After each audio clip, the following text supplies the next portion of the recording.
Recently, I was in Zambia, and that was at the 22nd annual meetings of the African Export-Import Bank. I caught up, as I said earlier, with Frannie Leautier. Now, she used to be with the Africa Capacity Building Foundation, but she left that organization and went back home to Tanzania, and I asked her what she's been up to. First of all, I wrote a book. I used the time, yes, in between leaving ACBF and what I'm doing now to work on a book. And it's called Leadership in a Globalized World, Complexity, Dynamics and Risk. And it comes from some of the work I had started to do before going to ACBF and continued while I was there, which was a course teaching master's students and experienced policymakers on leadership issues in a globalized world. Yeah. I got interested in that book because I thought, what would you have been writing about? Because we thought you were so immersed with your work at the Africa Capacity Building Foundation. So you are picking up lessons from the work that you were doing at the Africa Capacity Building Foundation, while at the same time picking up on your teaching lessons. In fact, that was a very good experience for me, since before coming to the African Capacity Building Foundation, I was working at the World Bank, and so got to see the world from a different perspective and was really involved in global processes, working in Latin America and Asia, and of course seeing the evolution in Eastern Europe and so on. So when I came to ACBF, I was focusing only on Africa. And being a Tanzanian, that gave me an opportunity to look at Africa, but with this global experience in the back view mirror. And I think that is what helped me to change even the nature of what I was teaching, because the course was in very high demand by African universities. So it was a natural step, ACBF being a place for capacity building, that working with universities to have a 6-week-a-year course where you spend a day in those 1 week, 1 day a week in those 6 weeks. So it was not a whole commitment of time, a total of 6 days a year to teach that course, and using the opportunity from the questions and the experiences of traveling around to update the course. So after that, before I jumped into what I'm doing now in private equity, I thought, let me not lose all that valuable learning. And so I locked myself up and for about 5 months focused on getting the book off the ground. Let's talk about some of the ideas that you explore in that book. Obviously you talk about leadership, but I guess for many people, one of the big challenges of our time is of course managing change. How do you deal with that? Well, the book actually is about change because the first question, it's structured around 6 key questions that leadership, whether in the public sector, private sector, or civil society, grapples with, and therefore what one needs to know in order to be successful in navigating in that changing world. So the first question is, what is changing? And then, of course, what patterns does that produce? What is driving those changes? So you understand some of the causal mechanisms for that. What are the governance implications for leadership? Because usually these changes shake the very ground in which decisions are made. And then finally, what can be valuable for you to navigate through your own decision-making process, knowing what is changing, why it's changing, and what implications it has. In today's world, I suppose it's easier to say companies adapt quicker than countries. I mean, you are directing this message at countries and companies. When you look at it through the lens of your experience and through the lessons that you are drawing through the book, is that the case? It's absolutely the case. In fact, the book is out now, but some of the things that I have talked about in the book keep repeating themselves in days after. For example, I look at the changes in the people sphere. And you look first of all at population growth and the implication it has for youth and aging. We have now a huge challenge with youth unemployment, which is coming from those very population dynamics. But similarly, in Africa in particular, and this has been the case in Europe and Japan for a long time, we have the challenge of taking care of the aging. In the case of Africa, it's because people now live in cities.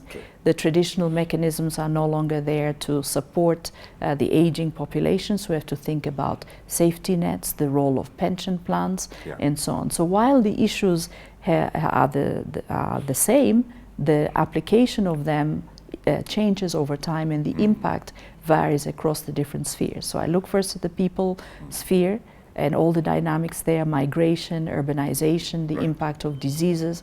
We're just handling the Ebola crisis in the book. I cover the SARS epidemic because that's what I lived through when I was working in Asia. Yeah. And then we look at the resource sphere, water constraints and the land to grow the food that we have. What do you say to the idea that countries perhaps ought to be run along the same lines as companies, without exception? I think in the book I cover this issue of leadership and governance, I think, Right. which is very central. I think there is a good argument to be made about the values that come from looking at the discipline that companies use in terms of governance. Right. Transparency of information, being aware of your customer, and in this case for a country, the citizens, Yes. and making sure that their priority needs are met. Yeah. Also being able to work with a wide variety of stakeholders in order to get results to happen. And in the case of the issues we are grappling now on environmental pressures, changes in the labor market and the Climate implications, change. climate change, companies are working on those issues today because they have to. Now, there is a difference, however, when you are leading a country, because the responsibilities go even beyond what companies would have to be looking at, because the motive of leading a country is not profit. Right. It is sustainability in the Sure. long run, ability to deliver results for the broadest inclusive value of your population. True. And I think these differences also show up in the differences around governance. But I would say there's a lot to be learned by looking at successful companies in thinking how we could build successful countries. But vice versa, companies now have to learn a lot from how political leaders manage.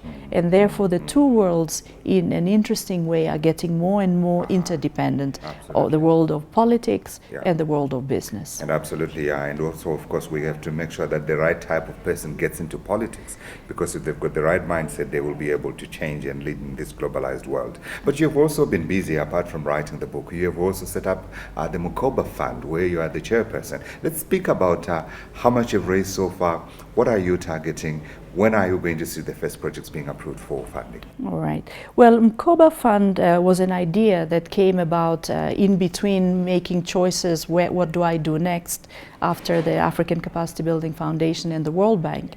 And a Tanzanian colleague and myself sat down and we were discussing what are really the constraints to growth in the countries that we come from. In this case, we're looking at our own country, Tanzania. Sure. And one of the biggest bottlenecks that really was falling through the cracks was the small and medium enterprise that needs growth capital. A lot of opportunities for micro enterprises and even the informal sector. The big companies, they have no trouble accessing finance. Even foreign direct investment comes in targeting those kind of companies. But the small companies that are really have been there for a long time, that are the workhorse of the economy, because they represent between 60 and 80% of job creation across the countries, those were the ones that were missing out in the opportunity space. It's not startup, it's growth. It is growth, so we target companies that need between $1 million and $15 million US for expansion. We look at companies that are in sectors that are very important for the economy, but they are also very dynamic. For example, agro-processing and agribusiness, which is one of the key areas. If we don't develop agro-processing and agribusiness, we cannot develop agriculture, and all our countries are very dependent on agriculture. The second is urban services. We are urbanizing very fast. We need all sorts of things, from waste collection to transport to a simple upgrading of the house, because now you are in the middle income category. And all the companies that serve the urban areas are growing also very fast, but they are starved for capital. And then finally, we see a lot of opportunity in technological leapfrogging, where you can unlock productivity improvements by changing technology on the production side, because these small companies, being starved of capital, have not been able to modernize and mechanize. And we can do it now also with a much cleaner environmental footprint, and therefore leapfrog ahead in the way you do business. So this is still very much focused on Tanzania.